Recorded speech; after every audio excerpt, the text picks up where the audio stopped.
Hey guys, welcome back to Real Housewives Recaps. Today we're talking Sex and the City movie, the second one, and we're on the second part. If you didn't hear the first part, I beg you to go back and listen to it because we really had a lot of fun uncovering a lot of behind the scenes information, and we're going to continue down that road, but I would encourage you to go back and listen to the first part. But here's the second part. Now, I had a fun idea. I thought, you know what, before we get into this one, let's read a review, shall we? Since it scored so terribly on all, like IMDb, Rotten Tomatoes, and all. Let's read one of the reviews. This person gave it a 1 out of 10 and said, like my best friend just slapped me and stole my wallet. I love that. That's exactly how I felt. Went into this one not expecting much. The premise seemed off, but wanted to see my old friends. I told myself everything you're telling yourself. Well, the fashion will be fun. There'll be some funny stuff. Might get to see a hot naked guy. I had no idea I'd be robbed of my ticket money and insulted for 2.5 hours. Whoever wrote this, you are my hero. That's exactly how I felt watching it. This exactly sums it up. Fabulous review. Okay, we're going to get into the scene or the breakdown of this part of the movie. First, I wanted to tell you about my merch and my Patreon, and know that the merch is customizable. So if there's something you want on it, reach out to me directly or just leave a comment. I'll check it out and we'll see what we can do. I've actually had a couple of you reach out and ask for this or that, and we've made it happen. And thank you for your orders. I appreciate every single one of you. Check out my merch, link below. I got Midnight Toast, Justice for Steve. It's a load of pants. Or find me on Patreon. It's patreon.com/Real Housewives Recaps. So this is Anthony and Stanford's wedding. It's the next day. They're all having brunch. Samantha is taking 44 vitamins, and I thought, oh, it's starting. They're starting to do this to Samantha. She is trying to navigate the menopause maze. That's what she calls it. She is the hormone whisperer. So she's tricked her body into thinking it's younger. She says no mood swings, no hot flashes. Her sex drive is where it always has been.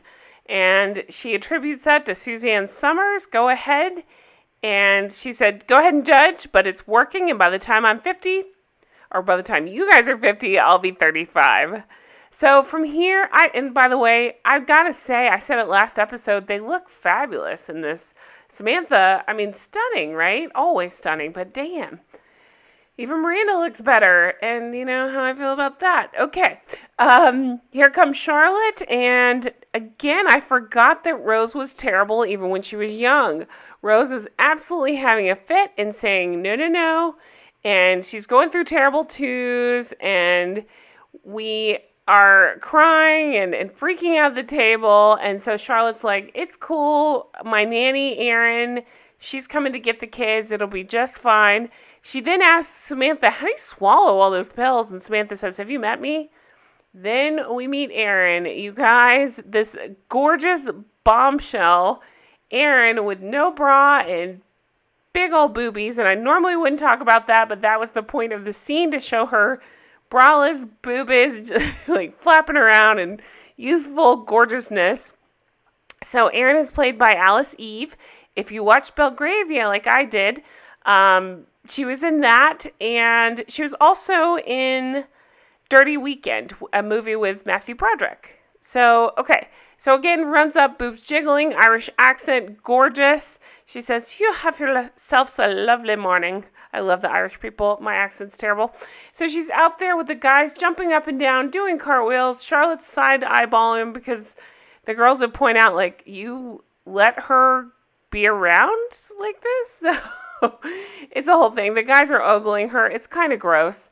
Okay, so back at Carrie's. Now, I found out something interesting here. See this big, stupid green and white striped awning? That wasn't there. They built that for the movie. I was trying to figure out why. I guess to point, hey, this is where they live, and maybe make it more grand? I don't know. It looks completely dated to me. But, so they walk in, I don't know why they kept showing their apartment's 12B, so I wrote it down in case it means something. It's hot in there, so I don't know. I wrote down all these notes. It just doesn't matter. So they sold this extravagant rooftop penthouse, and she said, we came down 12 floors. I guess it's the same building then? They were just on floor 12. Of course, this is the apartment where the Peloton takes out big. And she says it's closer to Earth, but it's still a bit of heaven. We saw her closet. So Carrie is just kind of woe is me Carrie, right? She can't just chill the F out. They just got home from a weekend away. Big wants to hang out with his feet up on the couch. And I kind of I get it. Like, we've done a lot. Let's just get takeout. It's cool, I get that they live in New York, so things are everywhere. They should just go out. But my God, just take a night off. She's just being all pouty Carrie about it. Oh, I'm Carrie. I'm little. I pout. Just, Okay. So that couch took a year and a half to get, and he has his shoes up on the couch. So she is not happy about that. She's talking about how good she did decorating everything. There's just one more space that needs something. And he's like, you did good, kid. It kind of freaks me out when he calls her kid. I know that's an expression, but it does. Okay. Over at Miranda's, Magda is there. You guys, Magda. I love Magda. Let's take a moment of appreciation for Magda. She is fantastic. I think she would haunt Miranda's ass for all the stuff she did in and just like that. It's Brady's second grade science fair. So Steve is being amazing and helping Brady. Miranda is dealing with this work crap. She says she's just going to have to suck it up and deal with it. And he's asking, hey, Mom, are you going to come to the science fair today? And they say, nope, Mommy has to work. So you can imagine where this is going. So Miranda's at work. This is her awful boss, Tom, who's been terrible to her. And when she tries to insert ideas, he throws his hands up, like right here, and tries to shush her. Well, Kevin, her coworker, played by Neil Bledsoe, who played Tyler in Ugly Betty, says, listen, this is Miranda's thing. Like, shouldn't she run with this case? And Tom's like, no, it's the case's firm. Miranda is so pissed, she puts her hand up at Tom because he's trying to take her case away. Tom's startled and like, is there a problem? And she says, this doesn't need to be private. We can do this right now, basically alluding to she's quitting. So she walks in, she hugs Steve like she still likes him and where he can still hear her. And she says, I quit. Steve hugs her, asks her if she's okay. And he says, yeah, I'll get a better job. And I've already called a headhunter. We'll be fine. And we see Brady wins first prize for his science fair project. And he says, hey, Mom, I won. And she cries. I love Charlotte's outfit here. Can we take a minute and look at this? I know that was a heck of a transition, but I just saw the picture switch and I was like, oh, I have to talk about it. It's just such a pretty cut on her. The color is nice. I really like it. All right. Hot nanny back. Hot nanny helping bathe the baby, Rose, and Rose ends up spraying hot nanny. So I can't show pictures, but basically involves white shirt, boobs, Harry laughing like this. And I'm thinking like, no, come on. Harry would have handed her a towel and looked away. He wouldn't be cackling like this. This is silly. All right. Carrie, she got her book because there's no original ideas. Remember, this is the same thing that happens in Just Like That. So this book is I do, ! Do I? ? Terrible title for a book. To all the former single girls. She ends up talking to Charlotte on the phone, whose kids are absolutely monsters. And again, we see that on Just Like That. My God, I can't stand them then. I can't stand them now. They're awful kids. Okay, I don't normally say that about kids, but they really are. Rose is screaming. Lily's playing in red food coloring or Jell-O or whatever it is. She ends up smacking Charlotte on the butt and ruining her cream Valentino, which I say, hey, dum-dum, you're making 1,000 cupcakes. Why are you wearing your cream Valentino? Put on sweats, be a person. This is crazy. Lily, look at what you did. That's what she starts yelling. When she starts yelling, then Lily's crying, and then Rose is crying, and it's a whole thing. If I wanted to see this, I'd just look around my house. But it's just depressing. So she's really struggling. Obviously, it's setting up that she needs time away. This is back when the kids were actually cute. But Charlotte's doing this. Again, why are you wearing Valentino to bake with children? This is ridiculous. She goes, locks herself in the pantry, and she cries over and over. So the part about this that drove me crazy is that door is so flimsy. Like, Lily was banging on the door, and you could see the entire thing about to rattle off its hinge. Well, she's in there, and all of a sudden the door flings open, and it's Erin, the braless nanny.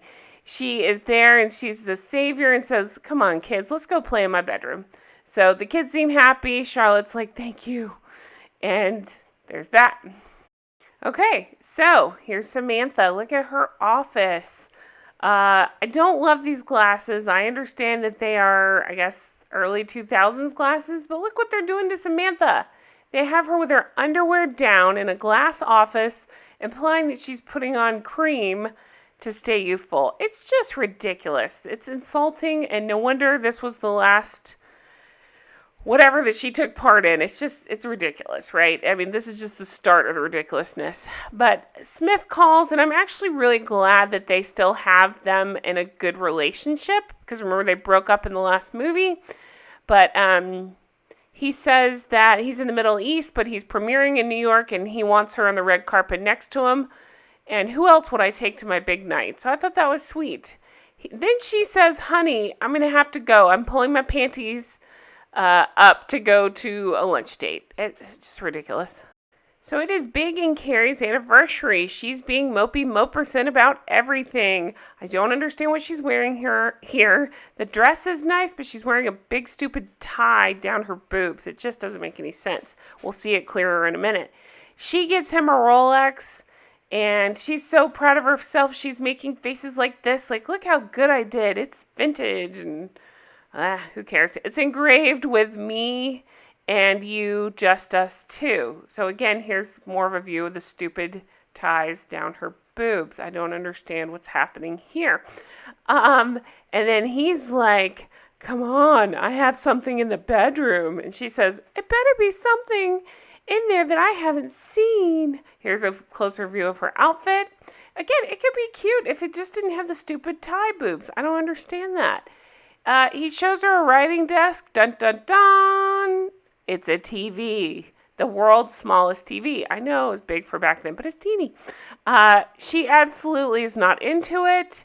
She is, I don't know what her problem is. I'm like, what do you do if you get sick? Like, what?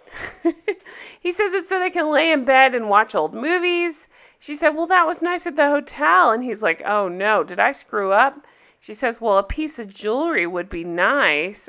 I mean, rude asshole Carrie. And that is where I'm going to leave you, because we are getting close, I believe. I haven't seen this movie in a couple years, but I know we got to be getting close to going to Abu Dhabi or Penani or whatever. I'm excited to get there. I really am. But thank you guys so much for watching. Justice for Samantha, because they are doing stuff like making her pull down her underwear at work and put on cream and take 47 vitamins. It's just ridiculous. But thank you guys so much for watching. If you like what I'm doing here, I would urge you to check out the Patreon, because this is kind of what we're doing over there. We break down each episode of the original series. I look for behind the scenes information, actor info, whatever I can find. And I talk about how much I love the original series. So join us over there. Even any level of Patreon you sign up for, you would get that. And the other levels, you get that plus Always Sunny, or plus Always Sunny, and the chance to pick what we watch. So lots of good stuff going on over there. Thank you so much for everything. I really appreciate it. I hope you guys have a fabulous day, and I will talk to you again soon. Bye-bye.